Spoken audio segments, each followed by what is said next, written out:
blackfish. It was the longest night of winter. At the bottom of the water, an old fish collected 12,000 of her children and grandkids and started telling them the following story. Once upon a time, a little blackfish lived in a brook with her mom.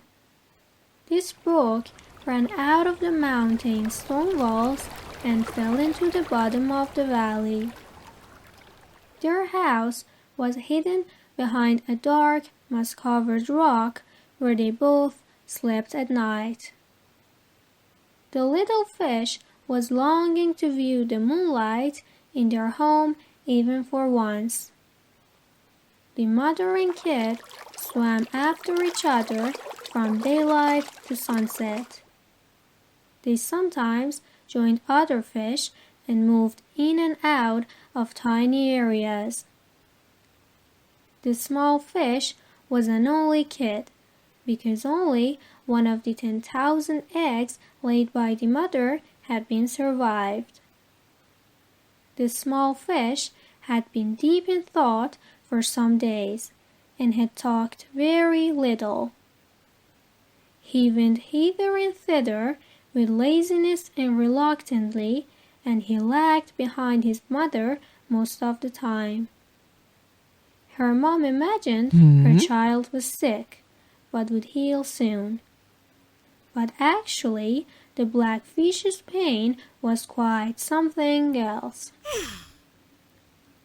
One early morning, before the sunlight showed up, the little fish awoke her mother and said, "Mom, I want to say a few words to you." The mother answered, half asleep, "Child, now it isn't the time to talk. Save your words for later. Wouldn't it be preferable to go on a journey?" The little fish said, "No, Mom, I can't go on a journey anymore. I should leave here." His mother said, "You should leave?" The little fish said, "Yes, Mom, I should go." His mother said, "But where do you want to go at this early hour in the morning?"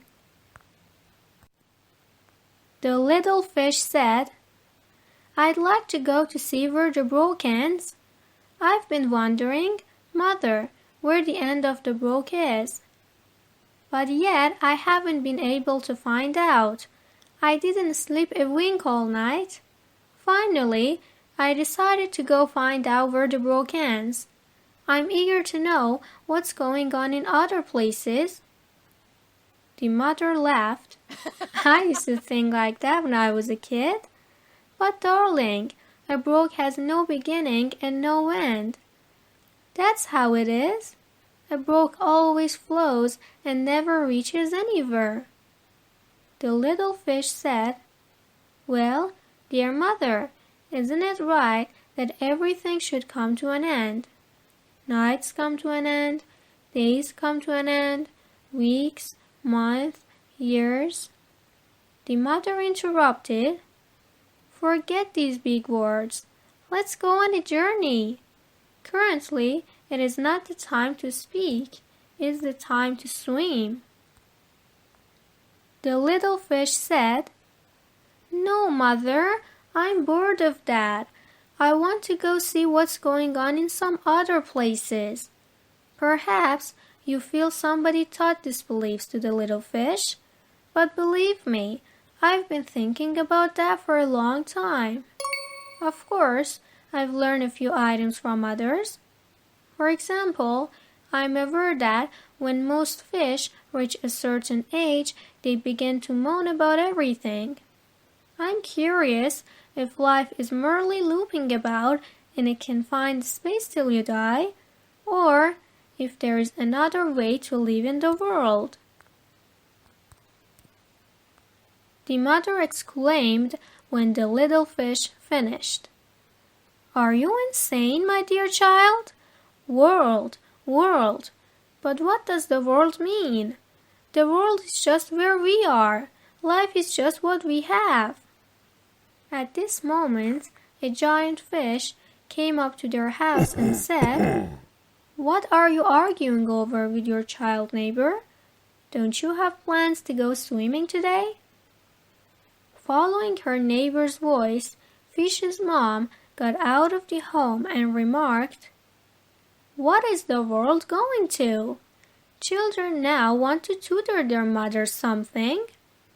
"How come?" said the neighbor. The little fish's mom said, "Listen to where this kid wants to go. She consistently says, 'I want to go see what's going on in the world.' What a pretentious talk." The neighbor said, "Kid, let's see, when did you become a scientist and philosopher without telling us?" The little fish answered, "Madam, I'm not sure what you mean by scientist and philosopher. I'm just bored of this stuff. I don't want to keep doing this dull stuff and being happy as an idiot until one day I wake up and realize that, like all of you, I've gotten old but yet remain as dumb as I am today." The neighbor said, "Oh, what stuff?" The mother said, "I never imagined my only child to turn out this way. I don't know what nasty person subjected my sweet child to this." The little fish said, "Nobody put me up to anything."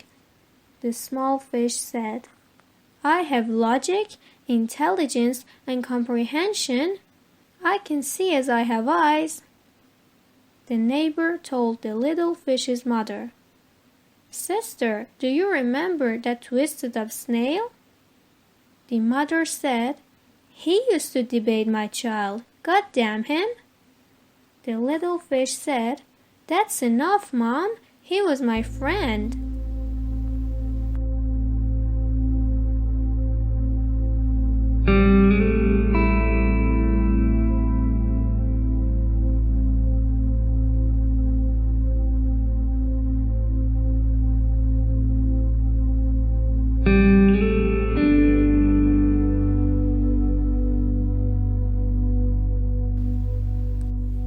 His mother said, "Friendship between a fish and a snail?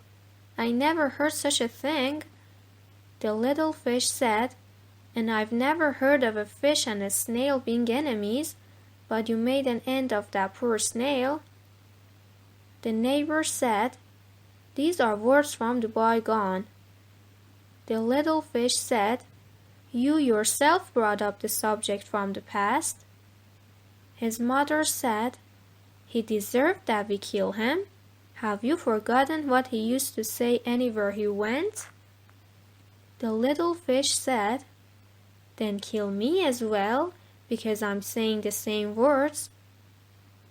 To make a long story short, the other fish were attracted by the arguing noises. Everyone was furious by the little fish's statements. One of the old fish said, "Did you imagine we'd pity you? That just needs a little chasing," said another. Little black fish's mom said, "Go away, don't touch my kid." Another of them said, "Madam, when you don't bring up your child properly, you have to expect your comeuppance." The neighbor said, "I'm ashamed to live beside you." "Let's do to the little fish what we did to the old snail before it breaks the rules," another added. When they sought to take the little black fish, her bodies arrived and carried the fish away from the brawl. The mother of the blackfish screamed and banged her head and chest. "Oh, my kid is abandoning me! Then what will I do? Don't know the heck which way to turn." "Don't cry for me, mother. Cry for the old fish who remained forlorn." "Don't offend, kid," said one of the fish from distance. "If you leave and later regret it, We won't let you return, a second added. These are youth fantasies. Don't leave, a third said. What's the matter with this place? Asked a fourth. There is no such thing as another world. The entire world is right here. Please return, opined a fifth. If you turn rational and return, we'll think you truly are a scientist fish, a sixth said. Wait, we've gotten obsessed with having you around, said a seventh. Pity on me, pleaded the mother. Don't leave, do not go. The little fish had nothing further to tell them. The fish was joined by many mates of the same age as the waterfall.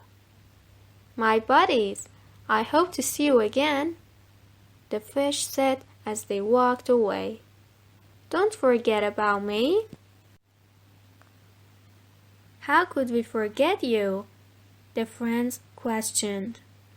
You awakened us out of our slumber. You've taught us a lot of things we hadn't considered before. We hope to see you again, wise and brave friend.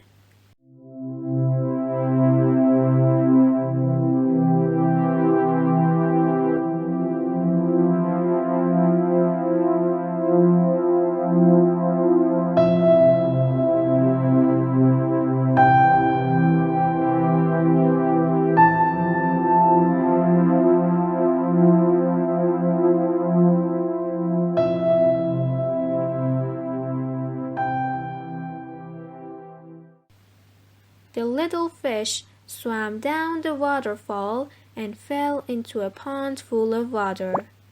The fish first lost its stability, but after a while began to swim and circled over the pond. The fish had never seen that much water gathered in one spot before. Hundreds of thousands of tadpoles crawled in the water. They chuckled when they saw the little blackfish. What a weird form! What type of being are you? Told one of them. Please don't disrespect me. The fish replied after carefully inspecting them. Little Blackfish is my name. Please tell me your names so that we may get to know one another. We call each other tadpoles, one of the tadpoles said. We come from the aristocracy, another added. There isn't anyone more stunning than us in the entire world, added another. We're not shapeless and horrible looking like you, another added. I never believed you'd be that arrogant, the fish said. That's okay though. I'll forgive you, because you are speaking in ignorance. Are you stating we're stupid? The tadpoles demanded in once. If you weren't stupid, the fish said, you'd realize there are plenty of others in the world who are happy with their looks.